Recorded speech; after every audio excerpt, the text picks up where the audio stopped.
ओम श्री हनुमते नमः। आप सभी भक्तजनों का आपके अपने चैनल टुडे प्रज्ञा स्टोरी में आप सभी भक्तजनों का स्वागत है।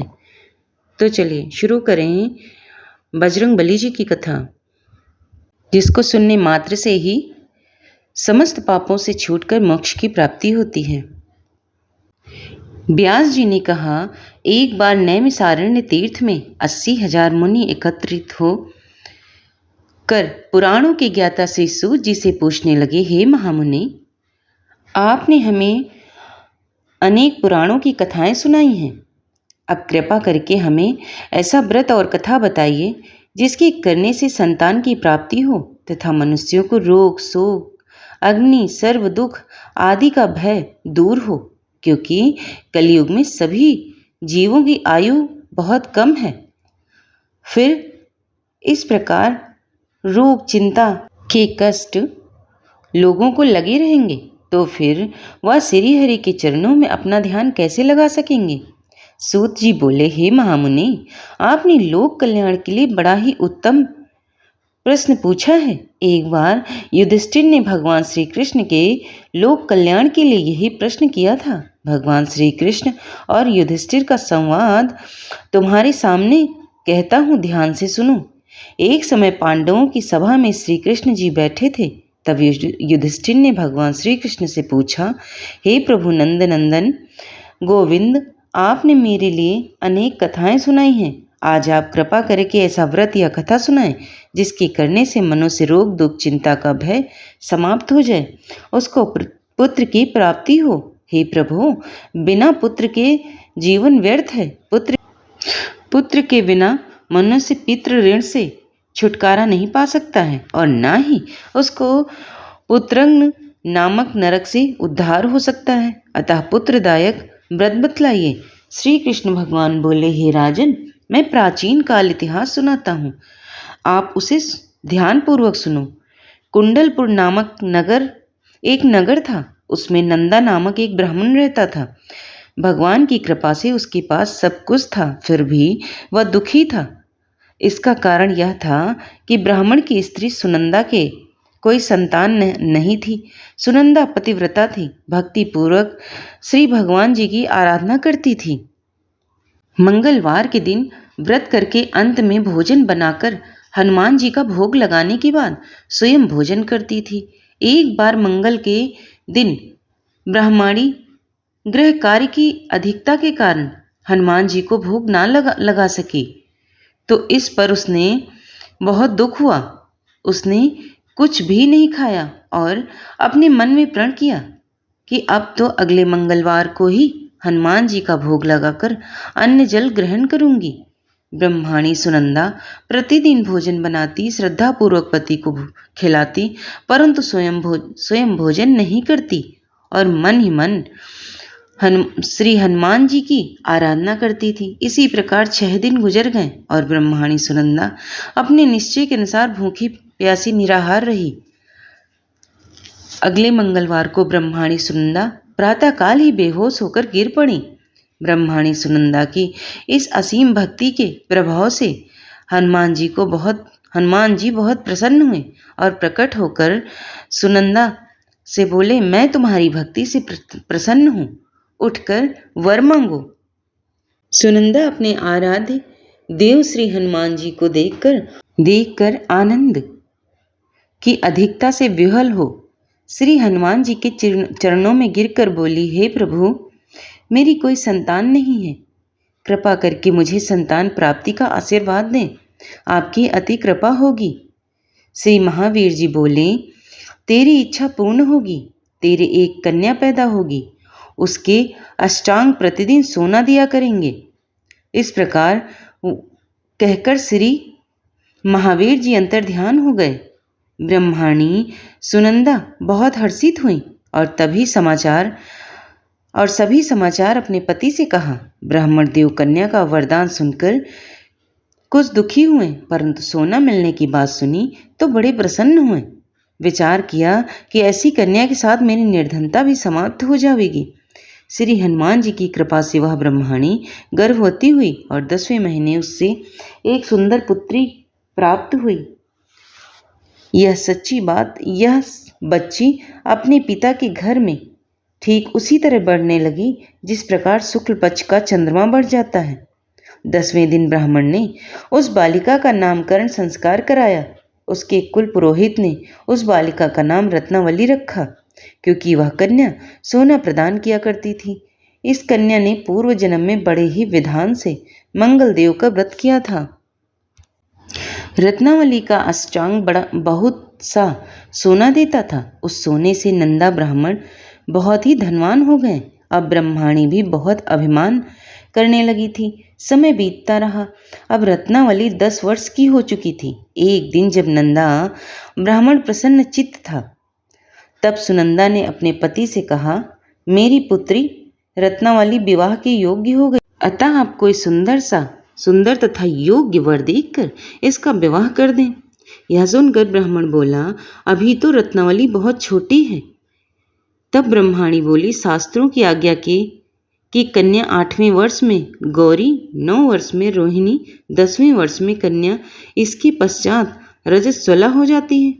गौरी के दान से पाताल लोक की प्राप्ति होती है और रोहिणी के दान से वैकुंठ लोक की प्राप्ति होती है। कन्या के दान से लोक में सुखों की प्राप्ति होती है। अगर वे पतिदेव रजस्वला का दान किया जाता है तो घोर नरक की प्राप्ति होती है। इस पर ब्राह्मण बोला, अभी तो रत्नावली मात्र 10 वर्ष की है और मैंने तो 16 साल की कन्या के विवाह कराए हैं, अभी जल्दी क्या है। तब ब्रह्माणी सुनंदा बोली, आपको तो लोभ अधिक हो गया है। लगता है शास्त्रों में कहा गया कि माता पिता और बड़ा भाई रजस्वला कन्या को देखते ही वह अवश्य ही नरकगामी होते हैं। तब ब्राह्मण बोला, अच्छी बात है, कल मैं अवश्य ही योग्य वर की तलाश में अपना दूत भेजूंगा। दूसरे दिन ब्राह्मण ने अपने दूत को बुलाया और आज्ञा दी कि जैसी सुंदर मेरी कन्या है वैसा ही सुंदर वर उसके लिए तलाश करो। दूत अपनी स्वामी की आज्ञा पाकर निकल पड़ा। बम्बई नगर में उसने एक सुंदर लड़की को देखा। वह बालक ब्राह्मण परिवार का बहुत गुणवान पुत्र था। इसका नाम सोमेश्वर था। दूत ने सुंदर व गुणवान ब्राह्मण पुत्र के बारे में अपनी स्वामी को पूर्ण विवरण दिया। ब्राह्मण नंदा को भी सोमेश्वर अच्छा लगा और फिर शुभ मुहूर्त में विधि पूर्वक कन्यादान करके ब्राह्मण ब्रह्माणी संतुष्ट हुए। परंतु ब्राह्मण के मन में तो लोभ समाया था। उसने कन्यादान तो कर दिया था, पर वह बहुत खिन्न भी था। उसने विचार किया कि रत्नावली तो अब चली जाएगी और मुझे इससे जो सोना मिलता था वह अब नहीं मिलेगा। मेरे पास तो जो धन था कुछ तो इसके विवाह में खर्च हो गया और जो शेष बचा है वह भी अभी कुछ दिनों पश्चात खर्च हो जाएगा। मैंने तो इसका विवाह करके बड़ी ही भूल कर दी है। अब कोई ऐसा उपाय हो कि रत्नावली मेरे घर में ही बनी रहे, अपनी ससुराल ना जाए। लोभ रूपी राक्षस ब्राह्मण के मस्तिष्क पर छाता जा रहा था। रात भर अपनी कन्या सैया पर बेचैनी से करवटें बदलते बदलते उसने बहुत ही क्रूर निर्णय किया। उसने विचार किया कि जब रत्नावली को लेकर उसका पति सोमेश्वर अपने घर के लिए जाएगा तो वह मार्ग में छिपकर सोमेश्वर का वध कर देगा और अपनी लड़की को अपने घर ले आएगा, जिससे नियमित रूप से उसे सोना भी मिलता रहेगा और समाज का कोई मनुष्य उसे दोष भी नहीं दे सकेगा। प्रातःकाल हुआ तो नंदा और सुनंदा ने अपने जमाई तथा लड़की को बहुत सा धन देकर विदा किया। सोमेश्वर अपनी पत्नी रत्नावली को लेकर ससुराल से अपने घर की तरफ चल दिया। ब्राह्मण नंदा महालोक के वशीभूत हो अपनी मति खो चुकी थी। पाप पुण्य को उसे विचार न रहा। अपने भयानक व क्रूर निर्णय को कार्य रूप देने के लिए उसने अपने दूत को मार्ग में अपने जमाई का वध करने के लिए भेज दिया था, ताकि रत्नावली से प्राप्त होने वाला सोना उसे हमेशा मिलता रहे, जो कभी निर्धन न हो। ब्राह्मण के दूत ने अपने स्वामी की आज्ञा का पालन करते हुए उसके जमाई सोमेश्वर का मार्ग में वध कर दिया। समाचार प्राप्त कर ब्राह्मण नंदा मार्ग में पहुंचा और रुदन करती अपनी पुत्री रत्नावली से बोला, हे पुत्री, मार्ग में लुटेरों ने तेरे पति का वध कर दिया। भगवान की इच्छा के आगे किसी का कोई वश नहीं चलता। अब तो घर चल, वहाँ पर ही रहकर शेष जीवन व्यतीत करना। जो भाग्य में लिखा है वही होगा। अपने पति की अकाल मृत्यु से रत्नावली बड़ी दुखी हुई। करुण क्रंदन कर वह रुदन करते हुए अपने पिता से बोली, हे पिताजी, इस संसार में जिस स्त्री का पति नहीं है उसका जीना व्यर्थ है। मैं अपने पति के साथ ही अपने शरीर को जला दूंगी और सती होकर अपने इस जन्म को, माता पिता के नाम को तथा सास ससुर के यश को सार्थक करूंगी। ब्राह्मण नंदा अपनी पुत्री रत्नावली के वचनों को सुनकर बड़ा दुखी हुआ। विचार करने लगा, मैंने व्यर्थ में ही जमाई का वध का पाप अपने सिर ले लिया। रत्नावली तो उसके पीछे अपने प्राण तक देने को तैयार है। मेरा तो दोनों तरफ से मरण हो गया।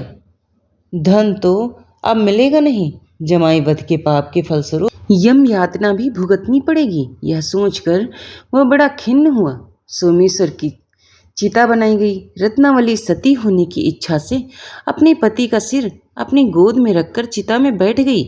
जैसे ही सोमेश्वर की चिता को अग्नि लगाई गई, वैसे ही प्रसन्न हो मंगलदेव वहाँ प्रकट हुए और बोले, हे रत्नावली, मैं तेरे पति भक्ति से बहुत प्रसन्न हूँ, तू वर मांग।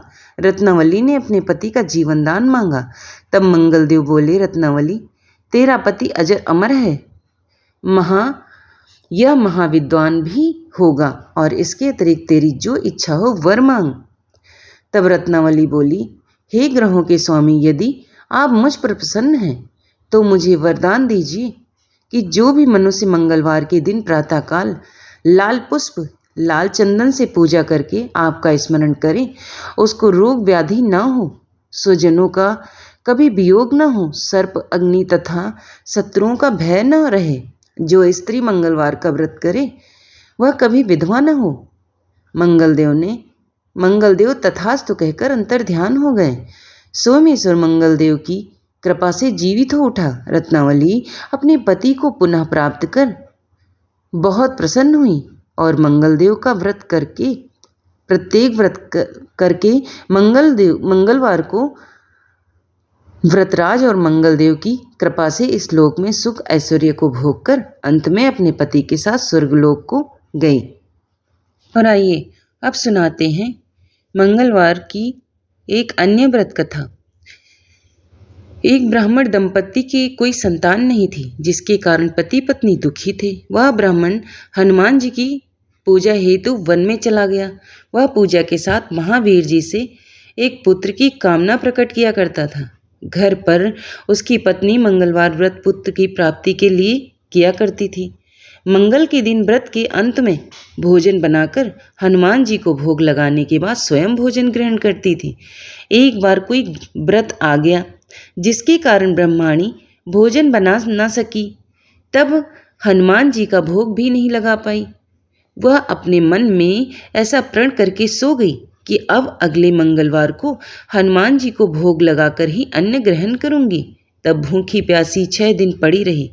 मंगलवार के दिन तो उसे मूर्छा आ गया। तब हनुमान जी उसकी लगन और निष्ठा को देखकर अति प्रसन्न हो गए। उन्होंने उसे दर्शन दिया और कहा, मैं तुमसे अति प्रसन्न हूँ। मैं तुझको एक सुंदर बालक देता हूँ जो तेरी बहुत सेवा किया करेगा। हनुमान जी मंगलवार को बाल रूप में उसको दर्शन देकर अंतर्ध्यान हो गए। सुंदर बालक पाकर ब्रह्मानी अति प्रसन्न हुई। ब्रह्मानी ने बालक का नाम मंगल रखा। कुछ समय पश्चात ब्राह्मण वन से लौटकर आया। प्रसन्नचित सुंदर बालक घर में क्रीड़ा करते देखकर वह ब्राह्मण पत्नी से बोला, यह बालक कौन है? पत्नी ने कहा, मंगलवार के व्रत से प्रसन्न हो हनुमान जी ने दर्शन दे मुझे बालक दिया है। पत्नी की बात छल से भरी जान उसने सोचा, यह कुलटा व्यभिचारिणी अपनी कलुषता छुपाने के लिए बात बना रही है। एक दिन उसका पति कुएं पर पानी भरने चला तो पत्नी ने कहा कि मंगल को भी साथ ले जाओ। वह मंगल को साथ ले चला और उसको कुएं में डालकर वापस पानी भरकर घर आ गया। तो पत्नी ने पूछा कि मंगल कहाँ है? तभी मंगल मुस्कुराता हुआ घर आ गया। उसको देखकर ब्राह्मण आश्चर्यचकित हुआ। रात्रि में उसके पति से हनुमान जी ने स्वप्न में कहा, बालक, यह बालक मैंने दिया है, तुम पत्नी को उल्टा क्यों कहते हो? पति यह जानकर हर्ष हुआ और फिर पत्नी मंगल का व्रत रखकर अपनी जीवन आनंदपूर्वक व्यतीत करने लगे। जो मनुष्य मंगलवार व्रत कथा को पढ़ता है, सुनता है और नियम से व्रत रखता है, उसके हनुमान जी की कृपा से सब कष्ट दूर होकर सर्व सुख प्राप्त होता है। और आइए अब सुने भगवान बजरंगबली जी को प्रसन्न करने वाली प्रभु श्री राम की कथा। महादेव जी को एक बार बिना कारण के किसी को प्रणाम करते देखकर पार्वती जी ने पूछा, आप किसको प्रणाम करते रहते हैं? शिव जी पार्वती जी से कहते हैं कि देवी, जो व्यक्ति एक बार राम कहता है उसे मैं 3 बार प्रणाम करता हूँ। पार्वती जी ने एक बार शिव जी से पूछा, आप शमशान में क्यों जाते हैं और ये चिता की भस्म शरीर पर क्यों लगाते हैं? उसी समय शिव पार्वती जी को शमशान ले गए। वहाँ 100 अंतिम संस्कार के लिए लाया गया। लोग राम नाम सत्य कहते हुए 100 को ला रहे थे। शिव जी ने कहा कि देखो पार्वती, इस शमशान की ओर जब लोग आते हैं तो राम नाम का स्मरण करते हुए आते हैं और इस 100 के निमित्त से कई लोगों के मुख से मेरा अति प्रिय दिव्य राम नाम निकलता है। उसी को सुनने से मैं शमशान में आता हूँ और इतने लोगों के मुख से राम नाम जप करवाने में निमित्त बनने वाले इस 100 को मैं सम्मान करता हूँ, प्रणाम करता हूँ और अग्नि में जलने के बाद उसकी भस्म को अपने शरीर पर लगा लेता हूँ। राम नाम बुलवाने वाले के प्रति मुझे अगाध प्रेम है। बार शिव जी कैलाश पर पहुँचे और पार्वती जी से भोजन मांगा। पार्वती जी विष्णु सहस्त्रनाम का पाठ कर रही थी। पार्वती जी ने कहा, अभी पाठ पूरा नहीं हुआ, कृपया थोड़ी देर प्रतीक्षा कीजिए। शिव जी ने कहा कि इसमें तो समय और श्रम दोनों लगेंगे। संत लोग जिस तरह से सहस्त्र नाम को छोटा कर लेते हैं और नित्य जपते हैं, वैसा उपाय कर लो। पार्वती जी ने पूछा, तो उपाय कैसे करते हैं? मैं सुनना चाहती हूँ। शिव जी ने बताया, केवल एक बार राम कह लो, तुम्हें सहस्त्र नाम भगवान के 1000 नाम लेने का फल मिल जाएगा। एक राम नाम 1000 दिव्य नामों के समान है। पार्वती जी ने वैसा ही किया। यह राम नाम सभी आपदाओं को हरने वाला, सभी संपदाओं को देने वाला दाता है और सारे संसार को विश्राम शांति प्रदान करने वाला है। इसलिए मैं इसे बार बार प्रणाम करता हूँ। भव सागर के सभी समस्याओं और दुख के बीजों को भंजू के रख देने वाला, समूल नष्ट कर देने वाला, सुख संपत्तियों को अर्जित करने वाला, यमदूतों को खदेड़ने भगाने वाला केवल राम नाम का गर्जन जप है। प्रयास पूर्वक स्वयं भी राम नाम जपते रहना चाहिए और दूसरों को भी प्रेरित करके राम नाम जपवाना चाहिए। इससे अपना और दूसरों का तुरंत कल्याण हो जाता है। यही सबसे दुर्लभ और अचूक उपाय है और इसीलिए हमारे देश में राम राम जी कहा जाता है। और मंगलवार व्रत कथा यहीं पर समाप्त होती है। और अगर आपको पसंद आ जाए तो चैनल को लाइक शेयर सब्सक्राइब जरूर कर लेना। धन्यवाद।